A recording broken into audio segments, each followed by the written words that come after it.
Well, continue to monitor the rally going on in Greenville, North Carolina for news and go back to it live if he makes any. If President Trump, in the meantime, though, were a fire-breathing racist, Ben Carson would probably know. Secretary Carson has served directly under the president for 2 years as Secretary of Housing and Urban Development. He joins us tonight. Mr. Secretary, thanks very much for coming on. Good to be with you. So as you watch the almost unanimous verdict of the media that the president is a hard-boiled racist. This is, over the past 4 days, there's really almost been no other coverage of anything else. What's your response to that? Well, I've never seen any evidence of that whatsoever. Our conversations have frequently centered around disadvantaged people in our country and what we can do to elevate them.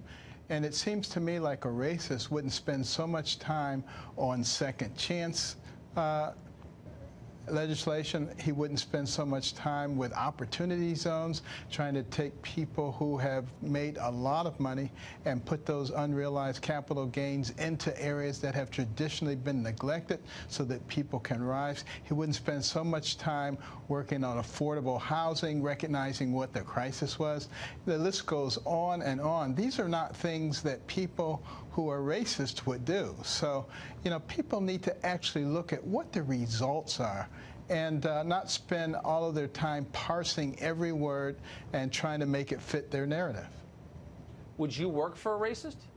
No, I wouldn't. I would be out of there in 2 seconds. And I've certainly had an opportunity to see what racism is, you know, growing up in Detroit in the 60s. Why do you think people say that about the president? Well, you know, in a way, you know, it's kind of nice that people are creating such a nice binary choice. You know, people will have an opportunity to decide, do they really like the United States? This is a magnificent country, you know, where someone like me could grow up in poverty, become a brain surgeon and a cabinet member. You know, why would anybody knock a place like that? And if it was such a bad place, people wouldn't be forming caravans to come here. And then you can have the other choice. So people will have a very, very clear choice. So, you know, let them continue to fight and define themselves, and let the American people decide. What I discovered when I was running for president, as I traveled all over the country into the small little hamlets in every state, is that most of the people in this country actually have common sense. And, you know, they're not going to throw away what we want for Venezuela. When they're decent kind of people. I mean, travel the country as you have, and of course that's the first thing you discover. Do you think you can win a presidential race if you hate the country? It would become very apparent with your rhetoric that you were not someone who was a supporter of our nation. And, you know, the interesting thing is we have an amazing country. People are trying to come here from all over the world. There's no other place like it. There's no place that has a history like our country. Have we made mistakes? Absolutely. Do we learn from them? Absolutely. Is that a reason to throw out the baby with the bathwater? Absolutely not. And, you know, people who can only focus on the negative aspects of our country and not see the positive aspects, you have to wonder about what their motives are. You certainly do. Secretary Ben Carson, thanks very much. Good to see you. Always a pleasure. Thank you, Tucker.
you.